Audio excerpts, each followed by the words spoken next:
Halo, assalamualaikum warahmatullahi wabarakatuh. Jumpa lagi di channel Inspirasi Insight, saat milenial menjadi inspirator. Oke teman-teman, jadi di video kali ini saya ingin berbagi pengalaman.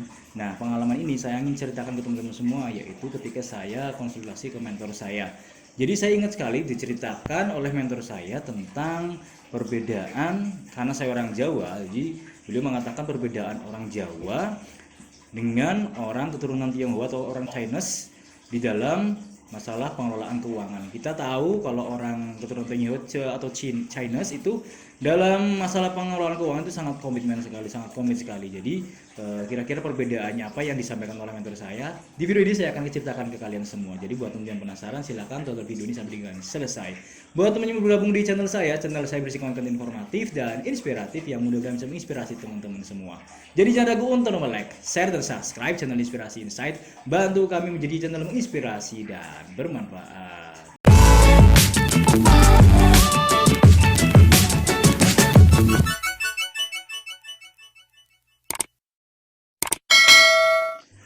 Oke teman-teman, jadi cerita apa sih yang diceritakan oleh mentor saya tentang perbedaannya saya orang Jawa atau orang Indo gitu dengan seorang ya atau salah satu seorang Chinese dalam masalah pengelolaan keuangan. Ini salah satunya itu masalah dalam pinjaman modal ke bank nih. Jadi ini mentor saya karena beliau orang Chinese. Nah, ceritakan ke saya tentang bagaimana dia meminjam modal di bank dan bagaimana cara pengelolaannya, karena merasa melihat orang-orang Jawa, kebiasaan orang-orang Jawa atau orang Indo itu dalam masalah pinjaman modal bank pengelolaannya ya menurut beliau nih, menurut mentor saya itu kebanyakan salah dalam masalah pengelolaan pinjaman modal dari bank. Jadi gini teman-teman, saya diceritakan awal mulanya seperti ini. Kamu tahu nggak perbedaannya orang kamu nih, contohnya orang Jawa sama kita nih sebagai orang Chinese dalam masalah pengelolaan pinjaman modal di bank.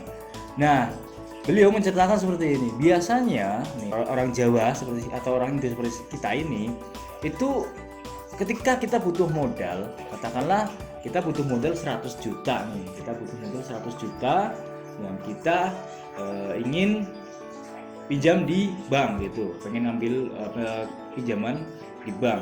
Nah, biasanya kita ambil di bank itu sesuai dengan modal yang kita butuhkan. Jadi kita pengajuan ke bank 100 juta karena kita butuh modal 100 juta. Jadi kita pinjam ke bank 100 juta. Oke. Diproses di bank, kemudian uang kita dapat. Nah, ini kebiasaan buruknya kita. Kalau ketika dana tersebut sudah cair, kita sudah dapat nih modal tambahan dari bank nominal katakanlah 100 juta. Nah, ini salah satu kebiasaan buruk orang-orang itu ketika sudah dapat uangnya, kadangkala niat awal modal tersebut diniatkan untuk modal usaha. Nah, biasanya itu tergiur oleh hawa nafsu untuk membeli barang-barang yang konsumtif. Katakanlah karena ada uang nih, ada uang jadi tergiur berkonsumtif, seharusnya buat modal tambahan bank, kita ambillah berapa persen lah, 10 juta lah buat beli motor, katakanlah seperti itu.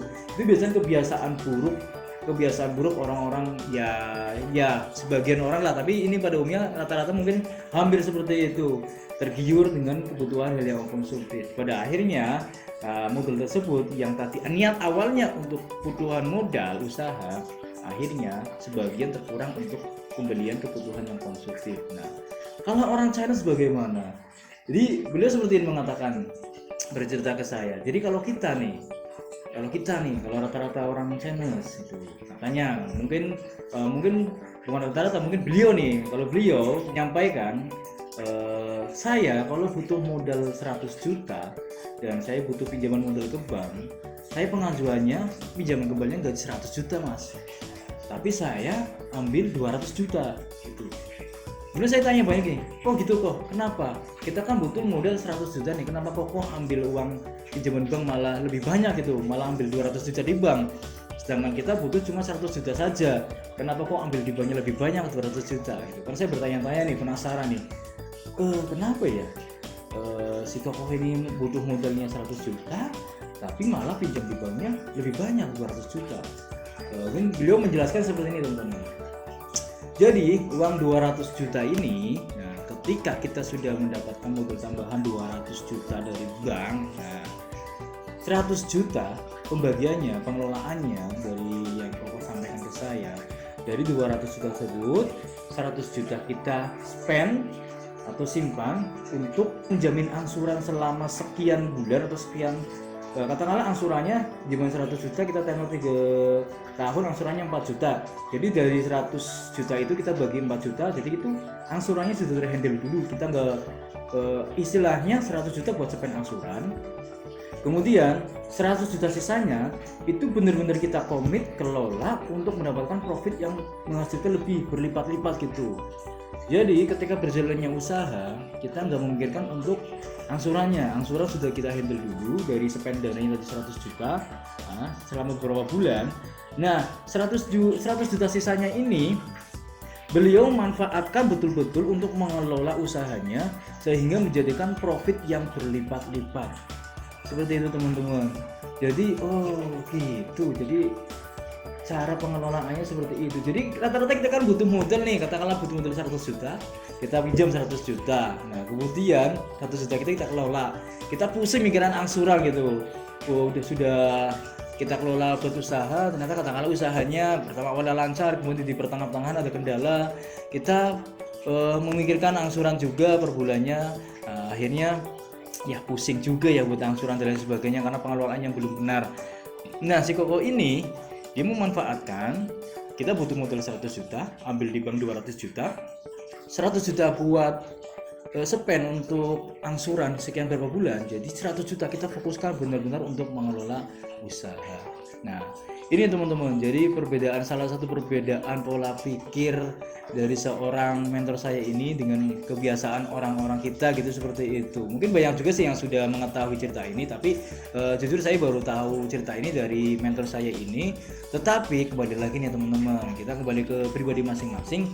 Kalau saya salah satu orang yang untuk saat ini masih belum ingin atau belum bahasanya gitu ya, saya salah satu orang yang punya prinsip pengen pinjaman modal dari perbankan. Saya pengen seperti adanya modal dari kita sendiri, kita kelola dari yang masuk. Nah saya kembali ke teman-teman, barangkali teman-teman butuh tambahan ke bank, itu juga kembali ke masing-masing pribadi, individu masing-masing. Karena kita tahu kalau kita masih punya landasan batasan ada hukum Islam gitu kan, ada bahasan tentang riba gitu, transaksi riba. Jangan kita tahu orang Chinese tidak ada landasan tentang hukum Islam tersebut. Jadi semuanya kebalikan teman-teman. Manfaatnya apa yang saya sampaikan di sini itu salah satunya itu tentang pengelolaan, bagaimana komitmen seseorang untuk mengelola sebuah modal yang sudah masuk yang dikelola dengan komit untuk modal usaha. Ketika kita mendapatkan modal, kita benar-benar mengelola dana tersebut untuk di dalam pengelolaan usaha kita. Jangan sampai uang modal tersebut kita manfaatkan untuk kebutuhan yang konsumtif. Harus dimanfaatkan betul-betul komitmen untuk mengembangkan usaha kita. Mungkin ini bisa pelajaran yang bisa kita ambil dari cerita ini. Oke teman-teman, mungkin hanya ini cerita dari saya, pengalaman saya konsultasi dengan mentor saya yang seorang keturunan etnis Tionghoa. Saya satu sisi bisa ambil manfaatnya bagaimana cara komitmen dalam pengelolaan keuangan. Teman-teman, kenapa saya mentornya ada orang Chinese? Karena saya teringat hadis Nabi yang mengatakan utlubul ilma walau bisin, tuntutlah ilmu walau ke negeri Cina. Nah, kenapa Nabi Muhammad SAW mengajak kita untuk mengarahkan menuntut ilmu ke negeri Cina? Sedangkan kita tahu China itu negara komunis nih, bukan negara Islam. Tentunya di sana banyak juga hal-hal yang baik yang bisa kita dapat, ataupun hal-hal yang belum bisa kita katakanlah bertentangan dengan hukum agama yang kita anut. Nah, bolehlah kita tidak ambil ilmu tersebut, tapi hal-hal yang baik, ilmu-ilmu yang baik bisa kita ambil dari negara tersebut. Karena kita tahu sekarang negara China itu negara yang luar biasa dalam bidang ekonomi, jadi banyak hal juga manfaat yang bisa kita pelajari dari negeri China ini. Oke teman-teman, terima kasih sudah menonton video ini. Mudah-mudahan video ini bermanfaat buat teman-teman semua. Sekali lagi buat teman-teman yang bergabung di channel saya berisi konten informatif dan inspiratif yang mudah-mudahan bisa menginspirasi teman-teman semua. Jadi jangan ragu untuk like, share, dan subscribe channel Inspirasi Insight. Bantu kami menjadi channel menginspirasi dan bermanfaat. Sampai jumpa di video selanjutnya.